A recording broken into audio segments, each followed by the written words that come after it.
Pada suatu hari Rasulullah SAW ditemui oleh malaikat Jibril. Rasul pun bertanya, "Ada apa wahai Jibril?" Jibril menjawab, "Wahai Muhammad, sesungguhnya hari ini Allah Subhanahu wa Ta'ala sedang mengobarkan nyala api neraka, dan seluruh para malaikat amat ketakutan. Mereka tidak tahu harus bagaimana. Untung aku ingat," kata Jibril, "bahwa engkau Muhammad adalah sumber cinta dan sayang Allah Subhanahu wa Ta'ala kepada alam semesta. Dengan alasan itu aku kesini, bertabaruk mengambil berkah dengan cinta Allah kepada dirimu, ya Rasulullah, ya Muhammad." Rasulullah terdiam beberapa saat, kemudian bertanya lagi, "Wahai Jibril, ceritakan padaku bagaimana neraka itu sesungguhnya." Jibril menjawab, "Wahai Muhammad, neraka itu bagaikan lubang-lubang yang terdiri dari 7 tingkat. Jarak antara satu lubang dengan yang lain ialah perjalanan 70 tahun. Lubang paling bawah adalah lubang yang paling panas." Nabi SAW meneruskan pertanyaannya, "Lalu siapakah penghuni lubang-lubang neraka itu, wahai Jibril? Sampaikan kepadaku, Jibril." Jibril menjawab, "Lubang yang paling bawah diciptakan untuk orang-orang munafik. Lubang yang berikutnya untuk penyembah berhala, lalu untuk penyembah bintang dan matahari." Jibril terus menerangkan penghuni tingkatan neraka hingga lubang yang kelima, tempat umat Yahudi, dan yang keenam dihuni oleh umat Nasrani. Setelah menjelaskan penghuni 6 tingkatan neraka, Jibril diam cukup lama. Rasulullah SAW penasaran dan bertanya kepada Jibril, "Wahai Jibril, siapakah penghuni neraka yang ketujuh?" Jibril diam saja tidak menjawab. Rasulullah SAW mengulangi pertanyaannya, tapi Jibril tetap diam. Rasulullah tambah penasaran dan mendesak Jibril agar dijawab pertanyaannya. Akhirnya Jibril pun berkata, "Umatmu, wahai Muhammad, mereka itu para pelaku dosa besar di kalangan umatmu, yang dimana sampai mereka mati belum sempat bertaubat." Mendengar jawaban Jibril, Rasulullah langsung jatuh pingsan. Jibril merangkulnya dan meletakkan tubuh baginda di atas pangkuannya. Tak berapa lama Rasulullah SAW sadar dan langsung menangis bersimbah air mata dengan terisak-isak. Rasulullah mempertegas pertanyaannya, "Wahai Jibril,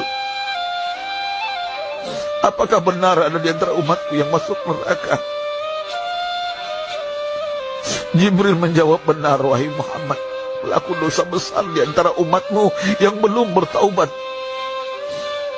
Setelah itu Rasulullah menghadap kiblat dan sujud kepada Allah dalam isak tangisnya.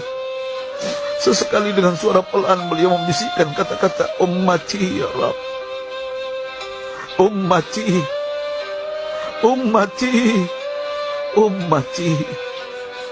Beliau SAW tidak mengangkat kepalanya dalam keadaan seperti itu selama 3 hari 3 malam, kecuali setiap Bilal bin Rabah mengumandangkan azan, barulah beliau bangkit untuk menjadi imam, dan setelah itu kembali sujud lagi. Pada hari ketiga Abu Bakar menyadari hal ini, beliau mengetuk pintu Rasulullah dan mengucapkan salam 3 kali, namun tidak terdengar jawaban. Abu Bakar sedih dan berseru di hadapan pintu Nabi besar Muhammad SAW, "Apakah ada jalan untuk masuk ke rumahmu ya Rasulullah?" Tetap tidak ada jawaban. Di jalan Abu Bakar bertemu sahabat Umar. "Mengapa engkau menangis, wahai Abu Bakar?" kata Umar. Abu Bakar menceritakan keadaan Rasulullah SAW.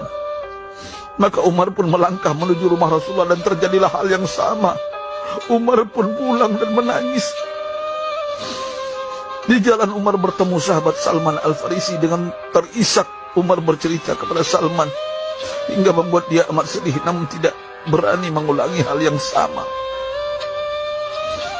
Salman melangkah menuju rumah Fatimah radhiyallahu anha dan menceritakan hal itu.